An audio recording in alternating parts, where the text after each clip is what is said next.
اور اس فیصلے کا جو ایک چھوٹے سے طبقے نے رد عمل دیا، اس فیصلے کے اوپر جس طرح کی زبان استعمال کی، میں مجبور ہوں آج آپ سے بات چیت کرنے کے لیے۔ دیکھیں، پہلے ایک چیز سمجھ آئے کہ پاکستان وہ ملک ہے جو دنیا کی تاریخ کا واحد ملک ہے جو مدینہ کی ریاست کے بعد اسلام کے نام پہ بنا ہے۔ اسلام کے نام پہ بننے کا مطلب یہ ہے کہ پاکستان کا کوئی قانون قرآن اور سنہ کے خلاف نہیں جا سکتا۔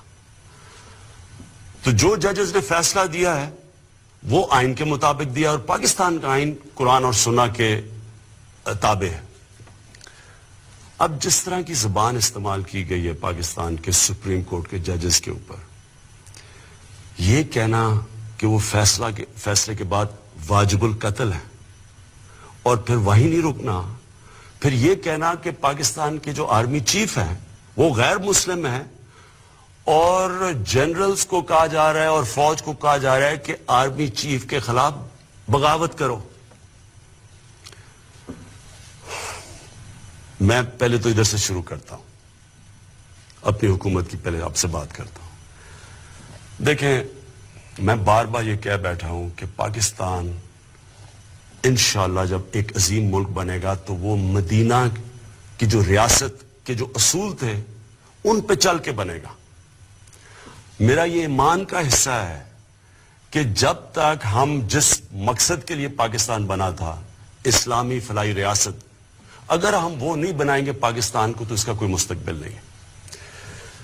میں یہ بھی سمجھتا ہوں کہ انسان کا ایمان مکمل ہی نہیں جب تک نبی صلی اللہ علیہ وسلم سے انسان عشق نہیں کرتا۔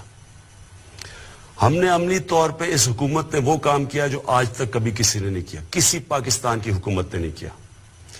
جب ہالینڈ کے اندر وہ جو ڈچ پارلیمنٹیرین تھا، اس نے ہمارے نبی صلی اللہ علیہ وسلم کی شان میں گستاخی کی اور وہ خاکے نکالے، تو واحد مسلمان دنیا میں ہمارا ملک تھا جس نے ان سے کمپلین کیا، فارن منسٹر سے بات کی، ان کے ایمبیسڈر سے بات کی، اور یہ پہلی دفعہ ہوا ہے کہ انہوں نے اس ڈچ پارلیمنٹیرین سے خاکے وڈرا کروائے، وہ واپس ہٹے۔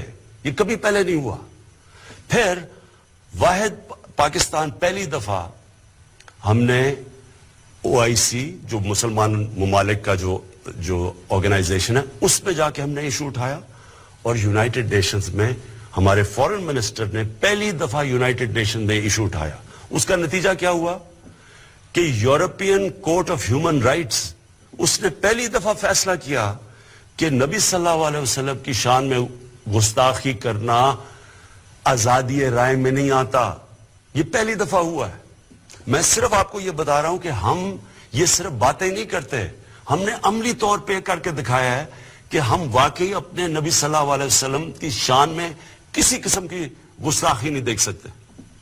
لہٰذا جو یہ زبان استعمال کی گئی ہے، میں یہ سوال پوچھنا چاہتا ہوں، کون سی حکومت چل سکتی ہے جدھر کوئی آدمی کھڑا ہو کے کہے کہ ججز کو بھی قتل کر دو اور کہے آرمی چیف کے خلاف بھی بغاوت کر دو، لوگوں کو بھی سڑکوں پہ نکالے، سڑکیں بھی بند کر دے، جس میں ایک حکومت کا کیا قصور ہے اس میں؟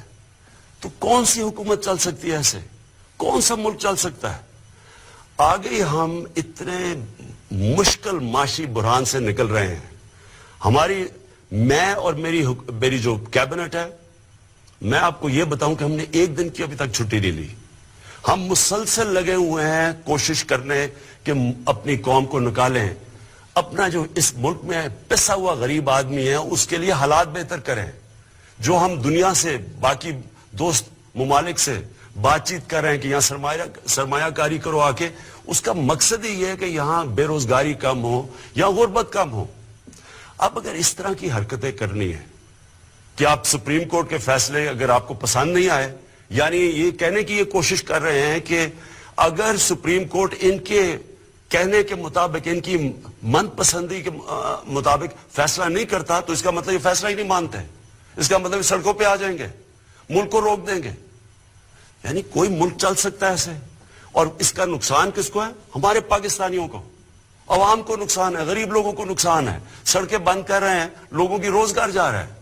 جو بیچارہ دیہڑی میں جس نے آ کے مزدوری کرنی تھی، جب ملک رک جائے گا وہ کدھر سے بچوں کا پیٹ پالے گا؟ تو میں آج اپنی عوام سب سے یہ کہنا چاہتا ہوں، کسی صورت آپ نے آپ کو اکسانے نہیں دینا. یہ کوئی اسلام کی خدمت نہیں ہو رہی، یہ ملک سے دشمنی ہو رہی ہے. یہ ملک دشمن عناصر اس طرح کی باتیں کرتے ہیں کہ ججز کو قتل کر دو اور فوج میں بغاوت ہو جائے. یہ فوج نے ہمیں ایک بڑی مشکل جو جنگ تھی، دہشت گردی کی جنگ سے ہمیں نکالا ہے. ان لوگوں نے قربانیاں دی ہوئی ہیں. آپ جب کہیں گے کہ فوج آرمی چیف کے خلاف، اور جھوٹ بول کے کہ وہ مسلمان نہیں ہیں آرمی چیف، ان کے اوپر اکسائیں گے، نقصان کس کا ہے؟ فائدہ کس کا ہے؟ پاکستان کے دشمنوں کا ہے. تو میں آج آپ سب سے، اپنی عوام سے اپیل کر رہا ہوں، اپنے ملک کی خاطر جو یہ اپنی سیاست چمکانے کے لیے آپ کو اکسا رہے ہیں، آپ نے ان کی باتوں میں نہیں آنا.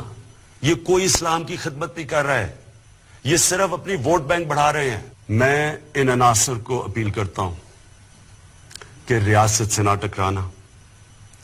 میں آپ کو یہ اپیل کرتا ہوں کہ اس ملک کی خاطر جو کہ مشکل برات سے نکل رہا ہے، اور اللہ کا شکر ہے آگے اچھا وقت آ رہا ہے، آپ اپنی سیاست چمکانے کے لیے، اپنے ووٹ بینک کے لیے اس ملک کو نقصان نہ پہنچائیں.